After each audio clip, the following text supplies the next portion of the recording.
Refrigeration and air conditioning technician ভাইয়েরা ও শিক্ষানীয় ছাত্ররা, আপনাদেরকে সরজমিনে দেখিয়ে দিব যে একটি কম্প্রেসরের মধ্যে গ্যাসগুলি কোথায় কোন অবস্থায় থাকে এবং এই এই রেফ্রিজারেশন সাইকেলটার সাথে আপনাদেরকে পরিচিত করিয়ে দিব। এই রেফ্রিজারেশন সাইকেলটা কম্প্রেসরে কিভাবে ঠান্ডা সৃষ্টি করে এটা সম্পর্কে আপনাদেরকে আমি একটি বাস্তব বাস্তব পরিচিতি প্লাস বাস্তব কাজটা সাথে সম্পৃক্ত করে দিব। যেমন একটি কম্প্রেসার গ্যাসকে শোষণ করিয়া কন্ডেন্সারের ভিতরে প্রেরণ করে, অনেক চাপে থাকে, এখানে প্রায় 350 PSI বা 500 PSI চাপে থাকে।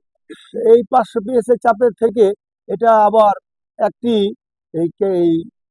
স্টিনারের মাধ্যমে গ্যাসটা সাকন হয়, সাকন হয়ে গিয়ে এক্সপানশন বাল্ব দিয়ে চলে যায় ইভাপোরেটরের ভিতরে।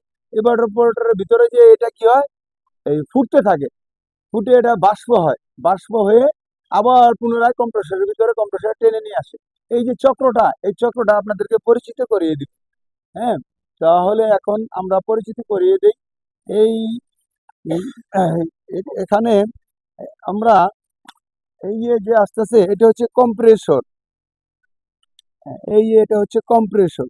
এই কম্প্রেসর থেকে এই লাইন দিয়ে চলে গেছে, এটা হচ্ছে কন্ডেন্সার। এটা হচ্ছে কন্ডেন্সার। এটা কি কন্ডেন্সার? এটা হচ্ছে ন্যাচারাল কন্ডেন্সার। ন্যাচারাল কন্ডেন্সার হচ্ছে এটা। তারপরে এখান থেকে হয়ে কন্ডেন্সার হয়ে চলে আসছে এই স্টেনার।